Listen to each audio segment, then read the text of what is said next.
lucky to have here with us today Josielyn Kremm, a U.S. Marine Corps veteran and mom of a 2-year-old, whose own parents came to the United States as undocumented immigrants.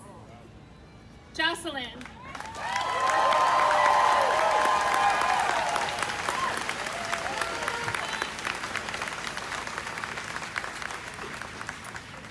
"52 seconds.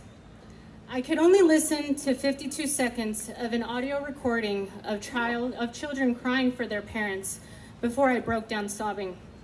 I sobbed for many reasons. I sobbed because I am a Latina.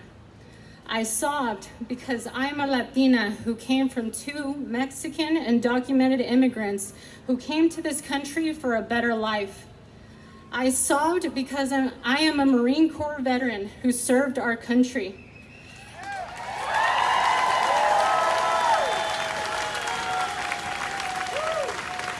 And most importantly, I sobbed as a mother of a 2-year-old little girl. I broke down not just because of the inhumane treatment of these children, but most importantly, the fact that we as a country would allow it. I grew up being taught by my parents that I could be anything I wanted to be in this country as long as I worked hard enough. Lo puedes todo. You can do it all, is what they always told me. Because of them, I grew up loving this country, having a sense of pride in this nation, and believing in the American dream. I believed and still very much do believe that this country stands for equality, liberty, and goodness. Because of this, I joined the United States Marine Corps to serve a country which I was so proud to be a part of. In the Marine Corps, we're taught a set of core values, one of which is honor.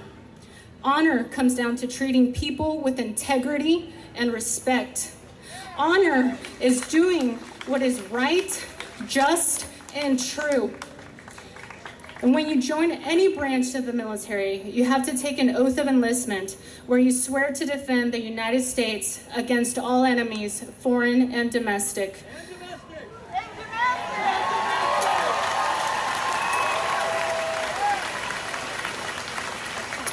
I believe very strongly that the actions of this administration toward these children and families go against what this country stands for.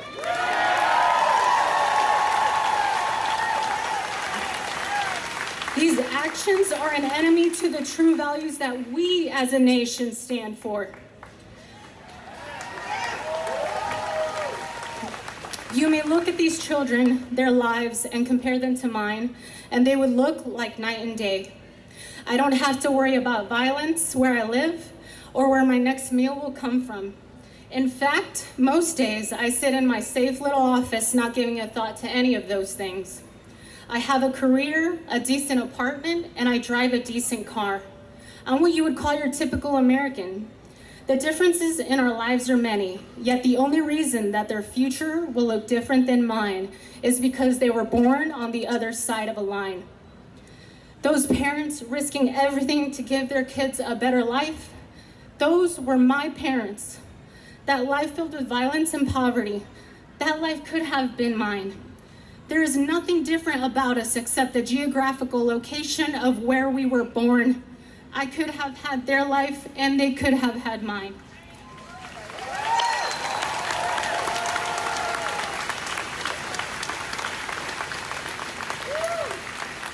As I listened to this recording, I couldn't help but think of my 2-year-old daughter.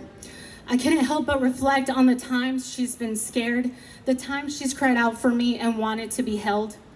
Now, just like my daughter, I want you to picture your child, your brother, your sister, the person you care about most in this world, crying, screaming, and pleading for you to hold them. And all you can do is stand there and watch. All you can do is stand there and watch as you're in the process of being separated from them and wonder where they are going, if they're going to be safe, and if you are ever going to see them again.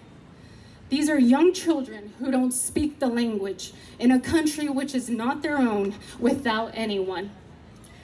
I pictured my baby in this situation, and I wept for these families, and I wept for these children. Children aren't just separated from their parents, but they are also put in cages. These children can't be picked up, and siblings inside these facilities aren't even allowed to hug each other.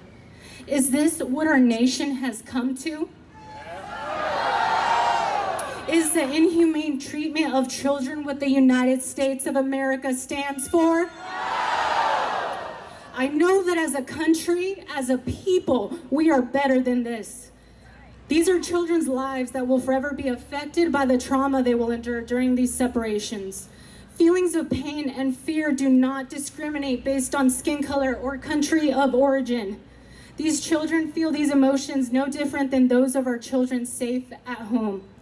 If we would do everything we can to prevent our children from feeling such things, why then do we think that these children should be treated any different? Not just as an American, but most importantly, as a human being. One can only ask, is this right?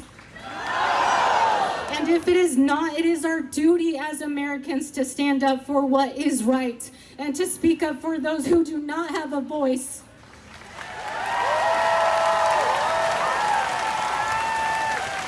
Together we can make a difference, and we must make a difference.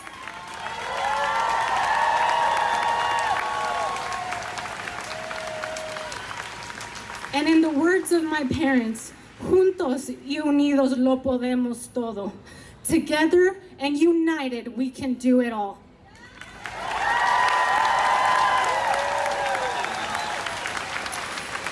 I'd like for all of you to join me in this chant, if you have it.